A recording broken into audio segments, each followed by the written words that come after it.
La pobreza en la República Dominicana tiene un anverso y un reverso, pobreza versus riqueza. El Estado dominicano realiza o pone en práctica políticas públicas de reducción de pobreza. De acuerdo con el ministro de Economía y Planificación, entre septiembre del 2012 y marzo del año 2015, aproximadamente 1 millón de personas abandonaron la pobreza para entrar a lo que se conoce como la clase media. Son temas que, por supuesto, están vinculados a la política.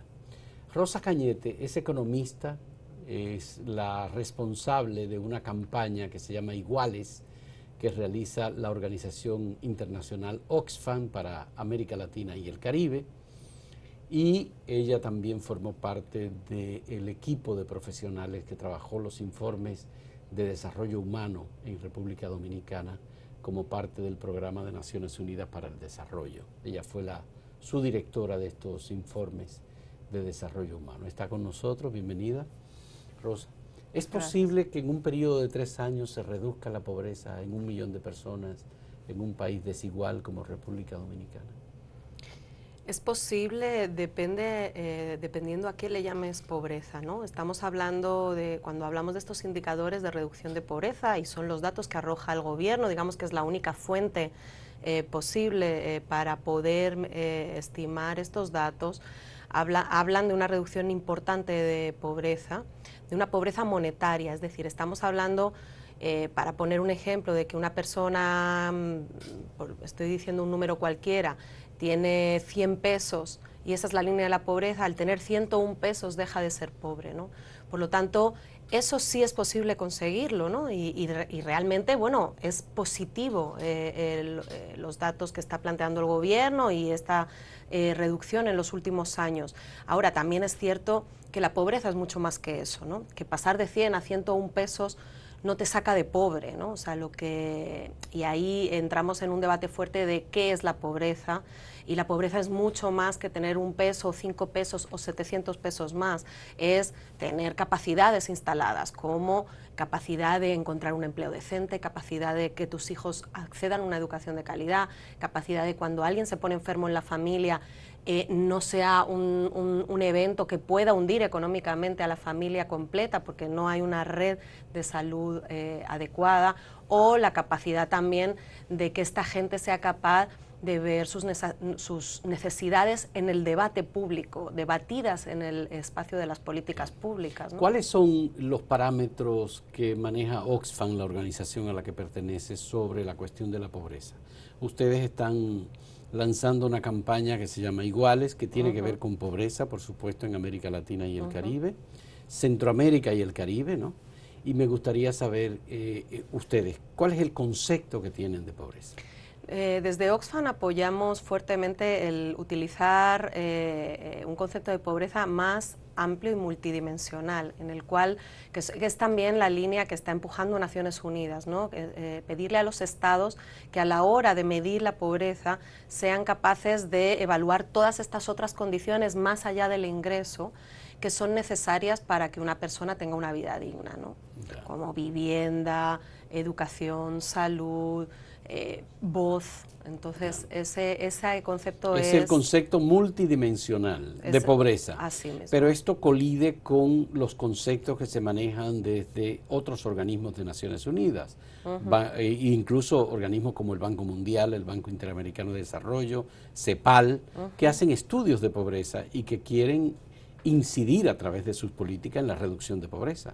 Sí, o sea, la medición de la pobreza a través de líneas económicas, por ejemplo, la que está utilizando tanto el gobierno como la que utiliza CEPAL, es una línea económica, pero que intenta medir las necesidades básicas, cuánto cuestan, ¿no? Les pone un precio a cuánto cuestan esas necesidades básicas, y por lo tanto eso es lo que marca la línea de la pobreza con la que se mide, ¿no? Y por lo tanto se supone que cuando estás por encima de esa línea eres capaz de cubrir tus necesidades básicas. Y cuando hablamos normalmente de pobreza nos olvidamos de hablar de las riquezas. Efectivamente. Entonces me gustaría que me explicaras Este proyecto que ustedes han desarrollado de Iguales, ¿en qué consiste? ¿Cómo es que contrapone pobreza versus riqueza? Bueno, desde Oxfam llevamos más de 50 años trabajando junto con otras organizaciones en la lucha contra la pobreza. Y lo que hemos aprendido es que para poder reducir la pobreza de una forma estructural, hay que hablar de su otra cara, hay que hablar de la riqueza también y por lo tanto hablar de la desigualdad.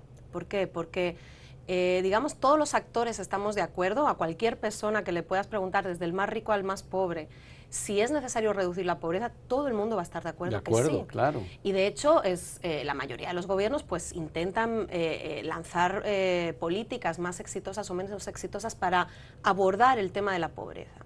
El problema es que lo que hemos descubierto o lo que hemos ido experimentando es que hay que reducir también la desigualdad para poder reducir la pobreza de una forma estructural. ¿Por qué hablamos de esto, no? Hemos empezado a desarrollar una línea de estudios sobre la riqueza extrema, sobre la concentración extrema de la riqueza. En América Latina estamos hablando de que solo 32 personas concentran tanta riqueza como la mitad de la población de toda América Latina, es decir, 300 millones de personas. 300 millones tienen tanta riqueza como 32 personas. Y esto, que parecería, muchas veces nos dicen, pero bueno, para eso es como la política de la envidia, nos dicen, ¿no? O sea, ¿qué les importa a ustedes que haya gente rica? Lo importante es que haya menos gente pobre. Nos importa porque esa concentración limita el reparto de las oportunidades y del crecimiento entre todos, porque es como que el crecimiento es succionado hacia arriba. Sí. Es la región, América Latina, más desigual del mundo, ¿no? Efectivamente. En términos de distribución de riqueza. En términos de distribución de ingresos, sí. En distribución de riqueza no es la más desigual, pero sí una de las más desiguales. Ya. Y entonces, esta concentración, por ejemplo, en el caso de la República Dominicana, ¿hay algún estudio que se haya hecho de cómo es la concentración? Bueno, este es un tema con el que nos estamos enfrentando no solo nosotros, o sea, este tema lo ha puesto Piketty, CEPAL está trabajando en esto, Oxfam ha intentado empezar a tirar números para llamar la atención con la fuente de datos que existen, ¿no? Que normalmente son fuentes de datos financieras. ¿Por qué? Porque los mismos estados no cuentan con esta información. La forma que hemos utilizado tradicionalmente de medir la desigualdad es como el 10% más rico de la población y el 10% más pobre. ¿Qué ocurre? Que esto se hace en base a encuestas de hogares y por lo tanto nadie llega a entrevistar directamente a la casa de Carlos Slim, digamos el hombre más rico de América Latina, ningún encuestador va a la puerta de su casa. Por lo tanto, esas 32 personas que hablamos en América Latina, nadie las encuesta y no aparecen, por lo tanto, en los datos de concentración que utilizan los gobiernos para diseñar las políticas públicas. ¿Qué les estamos pidiendo a los gobiernos? Necesitamos que empiecen a levantar estos datos y de hecho algunos gobiernos ya lo están haciendo, como por ejemplo en Uruguay. Necesitamos que a través de las bases de datos tributarias podamos sí acercarnos a esa concentración extrema de la riqueza. Entonces, Oxfam, con la información que existe hasta ahora, hemos utilizado datos financieros, por ejemplo, que publica WealthX, que es una gran corporación financiera a nivel internacional, y que tiene los datos de personas que tienen más de 30 millones de dólares en su haber país por país. En República Dominicana hay actualmente 265 personas que tienen en su fortuna más de 30 millones de dólares en su haber y que todas esas fortunas juntas son alrededor de 30 billones de dólares. Para entender de qué estamos hablando, esas 265 personas concentran una riqueza equivalente a 18 veces la inversión en educación en el país. En República Dominicana. En República Dominicana. O 13 veces la inversión en salud. Sí.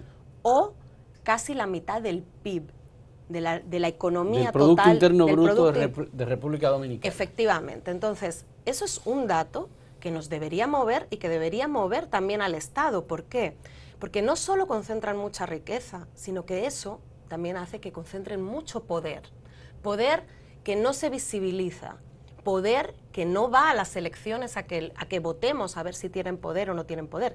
Es un poder fáctico con el cual son capaces de influir en el diseño de las políticas públicas y hacer que éstas sigan manteniendo sus privilegios y por lo tanto dejando de garantizar los derechos de las grandes mayorías y por lo tanto Por eso hacemos el énfasis desde Oxfam. Hay que hablar de desigualdad, porque la desigualdad muestra el conflicto de intereses. Vamos a hacer, Rosa, nuestra primera pausa y cuando retornemos yo quisiera entrar en algún detalle sobre esas 265 personas que tienen más de 30 millones de dólares en República Dominicana. En un momento.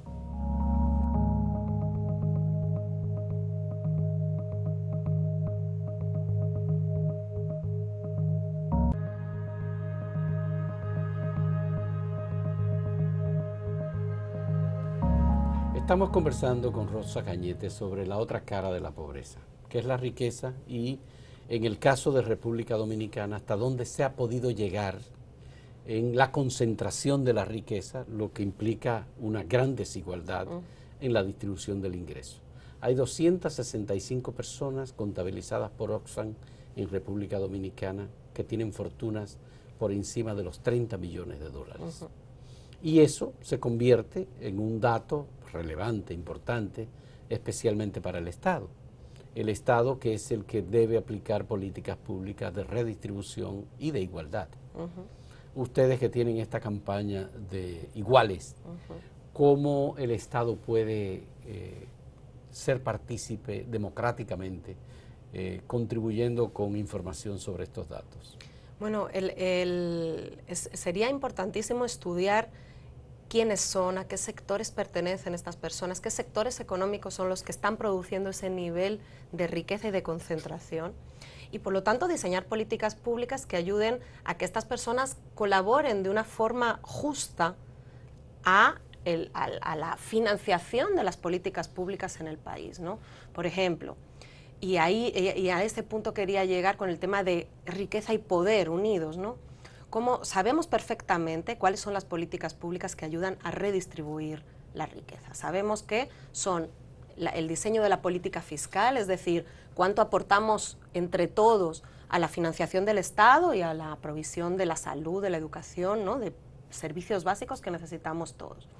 En República Dominicana el sistema fiscal está principalmente basado en impuestos al consumo, lo que tradicionalmente entendemos como el ITEVIS, que es lo que conoce la gran mayoría de la gente, ¿no? Esos impuestos al consumo los paga igual un rico que un pobre. ¿Eso qué acaba haciendo? Que una persona muy pobre, que además ni siquiera tiene conciencia de que paga impuestos y que por lo tanto puede exigir servicios como un derecho, ¿no?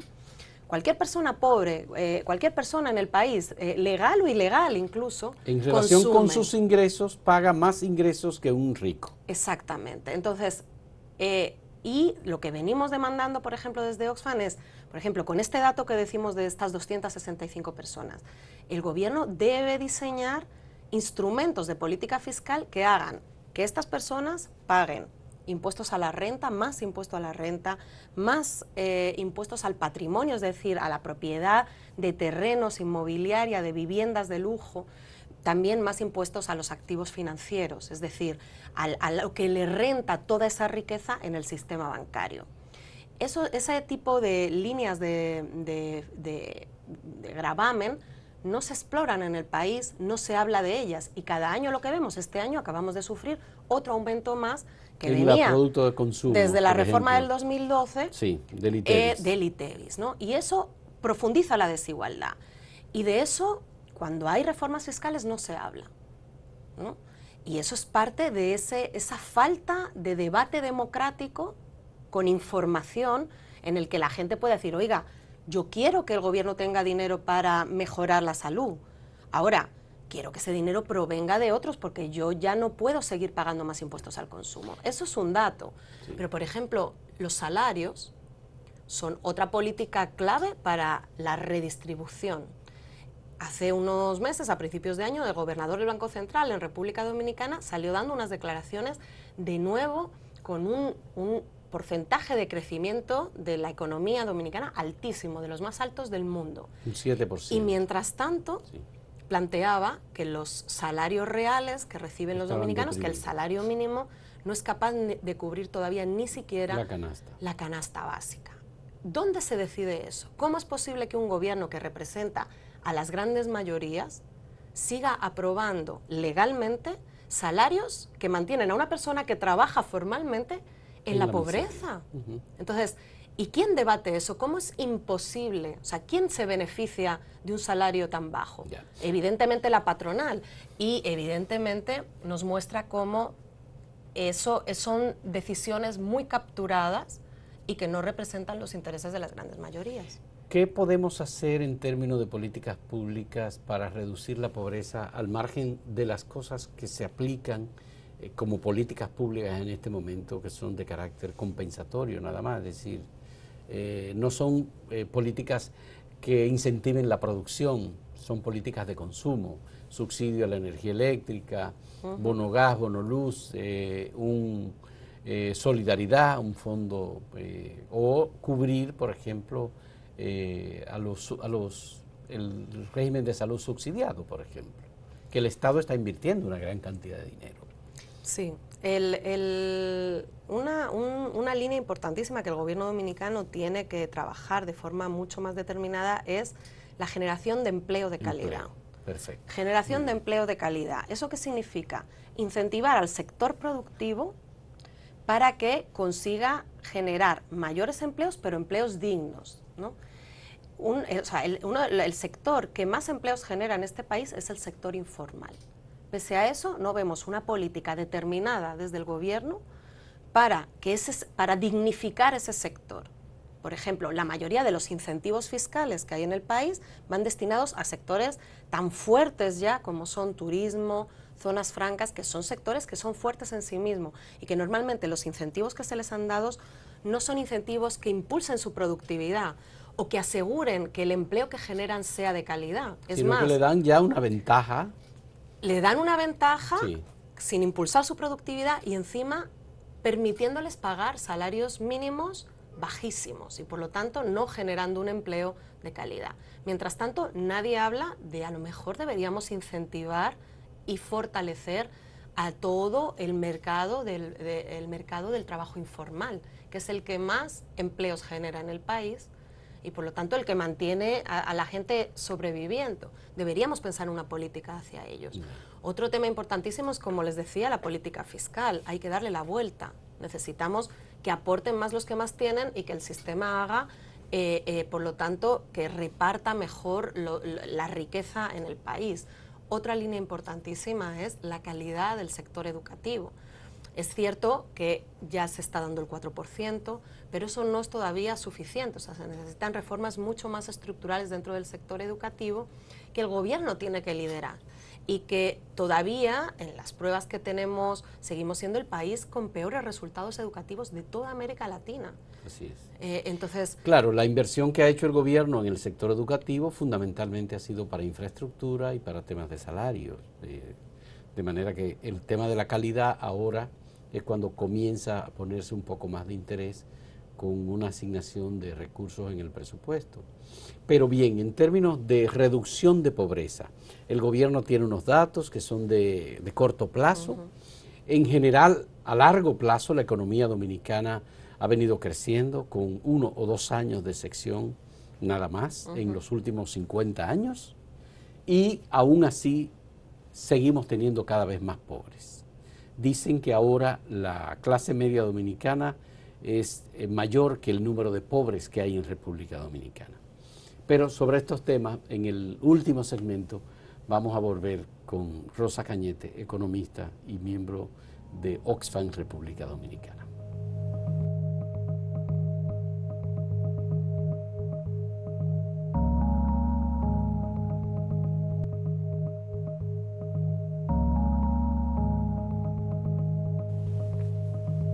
Si nos comparamos, Rosa Cañete, con otros países que han aplicado políticas de reducción de pobreza, ¿República Dominicana puede considerarse exitoso en la reducción de pobreza?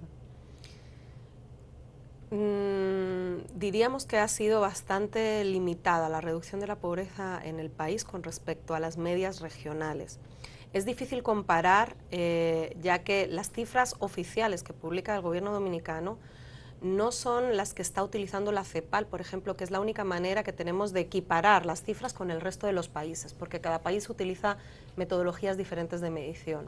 Y ahí hay una distorsión muy fuerte entre las cifras que arroja CEPAL, tanto en pobreza y desigualdad, con las cifras que publica el gobierno dominicano, y todavía hay que hacer un cruce de esas metodologías para poder comparar de una forma real los datos. Hasta ahora los datos de CEPAL todavía muestran una fuerte incapacidad del gobierno dominicano para reducir desigualdad y para reducir pobreza comparado con el crecimiento que tiene, ¿no? Y ahí es donde tenemos que medir el éxito. Por supuesto, ahora los datos que publica el gobierno dominicano, y es una gran noticia, muestran reducciones de pobreza. Sí. Reducciones de pobreza que nos están ahora acercando para que también seamos medidos en esa medición del éxito. Ahora es que nos estamos acercando a las cifras del año 2000. Estamos en el 2016, son, diríamos, casi 16 años perdidos, en los cuales el país ha venido creciendo de forma sostenida, ¿no? Entonces, eso es algo que nos tiene que llamar la atención. En el tema de la reducción de la desigualdad, CEPAL nos muestra cómo en República Dominicana no solo no se ha reducido, sino que ha aumentado, mientras los datos del gobierno dominicano muestran una reducción continua desde el año 2000. Sí. Entonces, esos son problemas que nos dan a la hora de medir. Entonces, es importante, lo que sí es un hecho, es que la reducción, incluso con los datos gubernamentales, no es suficiente, no es proporcional al crecimiento que ha tenido el país. Deberíamos ser mucho más efectivos en esto, ¿no? Ya, lo que hemos tenido es, hasta ahora, que la política de empleo es como una de las políticas más fuertes. Tú hablaste de la política fiscal, pero también la política de empleo la mencionaste como uno de los elementos más importantes de reducción de pobreza, en particular porque empodera al ciudadano y porque además contribuye con el aumento de la producción y la generación de riqueza. ¿Tenemos una política de generación de empleo en República Dominicana por parte del Estado con fines de reducir pobreza? Bueno, yo diría que es una de las políticas más débiles y una de las políticas más olvidadas, no solo en este gobierno, sino en los últimos 15 años, ¿no? Ha sido, el Ministerio de Trabajo es un ministerio débil, un ministerio que no ha tenido la capacidad ni le han dado el liderazgo necesario para impulsar políticas determinantes en la producción de empleo de calidad en el país, ¿no? Digamos, y eso es un tema que debe ser prioritario en cualquier programa de gobierno que se esté presentando ahora en las elecciones. Es decir, yo quiero escuchar cuál es la propuesta de cada uno de los candidatos para esa producción de empleo digno, más allá de seguir subvencionando a sectores que bueno, en el mejor de los casos generan empleo, pero un empleo que mantiene en la pobreza a la población. Es decir, hemos negociado con la mayoría de los sectores con el salario de los empleados para atraer la inversión extranjera directa, en vez de negociar con ellos diciéndoles, yo voy a generar políticas que generen que tú seas más productivo, ¿no? Sí. Por ejemplo, la luz, sí, ¿no? O sea, el costo de la luz en el país, el acceso al agua. O sea, son dos políticas que es impresionante que un país de ingreso medio alto no haya sido capaz todavía de solucionar. Somos un país, República Dominicana, de ingreso medio alto y todavía no hejemos solucionado ni el acceso a electricidad ni el acceso a agua potable en un país en el que hay cólera y en el que todavía el 75%, o sea, solo el 75% de los hogares tiene una línea de acceso a agua potable en su vivienda, lo cual no significa que tenga agua potable. Significa que llega agua a su casa. Ya. Los datos que nos ha ofrecido la Oficina Nacional de Estadística a través del doctor Frank Cáceres indica que los hogares con agua de manantial, de río o arroyo, que en 1981 eran 20.5%, en este momento son 3.1% en el año 2015. Datos desagregados por él y traídos en una conversación que sostuvimos esta semana. Y los hogares con nevera, por ejemplo, en República Dominicana, en 1981 era 31.6%, en 2015 es un 76.2%, lo que refleja un crecimiento del acceso a bienes y servicios que reflejan que es gente que ha ido saliendo de la pobreza. Bueno, o por ejemplo las viviendas con casas con paredes de concreto o con techos de concreto, por ejemplo. Hombre, solo faltaría que en 35 años de crecimiento sostenido de la economía dominicana no hubiéramos observado avances en estos indicadores. Claro que ha habido avances. Ahora, estos avances no son suficientes. Es decir, un país de ingreso medio alto donde todavía un 25% de los hogares no tiene una tubería que le lleve agua a su casa, estamos hablando de que tiene un gobierno que no le está dando la prioridad que debe tener ese tema, y más con el impacto que tiene en el gasto del hogar y en la salud del hogar. En la salud, ¿no? particularmente. Y no solo eso, porque una cosa es el acceso, otra cosa es cuándo llega el agua. Sí. Que ese es otro gran tema, ¿no? Entonces, y la calidad del agua que te llega. Entonces, esa debe ser una política prioritaria. El gobierno está destinando, ha tenido por un lado un bajón en la inversión pública en agua en los últimos años. Destina alrededor del 0.3% del PIB. Según los datos de la propia MEPID, ¿no? Se calcula que para cerrar la brecha en este sentido, solo para llevar el acceso al agua a los hogares que les faltan el hogar, se debería estar invirtiendo anualmente por lo menos 4 veces más de lo que se está invirtiendo en de este lo que momento. se está invirtiendo en estos momentos. Ya. Eso nos habla, y ahí traigo el punto que quería plantear durante todo el proceso, de una falta de democracia. ¿Por qué hablo de una falta de democracia? ¿Cómo es posible? Tú ves todos los días movilizaciones de sectores populares en todo el país exigiendo agua. No es que están exigiendo, están diciendo queremos que nos llegue el agua, unos que nos pongan la tubería, otros que llegue, ¿no? Porque tienen las tuberías pero no tienen el agua. Pero no llega el agua, exigiendo agua. Y pese a que eso es una necesidad básica que la población demanda de forma continua todos los días, yo todavía no he escuchado a un candidato plantear cuál es su plan para ponerle agua agua potable en la casa, ¿no? Y eso nos habla de la falta de un debate público informado sobre lo que necesita la población y una falta de calidad de la democracia fortísima. O sea, ¿cómo puede ser prioritario poner en marcha un montón de políticas en el país sin resolver estos temas, ¿no? Y entonces necesitamos empezar a democratizar el debate público, hacer que la política sea capaz de resolver los problemas de la ciudadanía y que el enfoque y los temas que se priorizan sean estos, ¿no? Entonces, y ahí es donde hay un problema de desigualdad, y un problema de desigualdad que acaba afectando fuertemente la calidad de la democracia de nuestro país y de toda la región. Así es, con este planteamiento de Rosa Cañete volvemos al inicio, en el sentido de que hay gente que tiene una altísima concentración de riqueza, que tiene acceso a los bienes materiales, que tiene acceso a todos los servicios, pero que tiene además una muy alta concentración. Son 32 personas en América Latina que concentra aproximadamente la riqueza de la mitad de la población de América Latina. Estamos hablando de ¿cuánto? ¿De 300 millones de personas? De 300 millones 300 millones de personas. Esto es verdaderamente insólito. Programas como el que ustedes desarrollan, iguales, con Oxfam, ojalá que podamos promoverlo y desarrollarlo y darlo a conocer especialmente a los tomadores de decisiones, a los políticos, a los que debaten con miras a los procesos electorales y a la toma del poder. Muchas gracias a Rosa Cañete por esta conversación sobre el tema de pobreza en República Dominicana, y gracias a ustedes por la compañía. Gracias.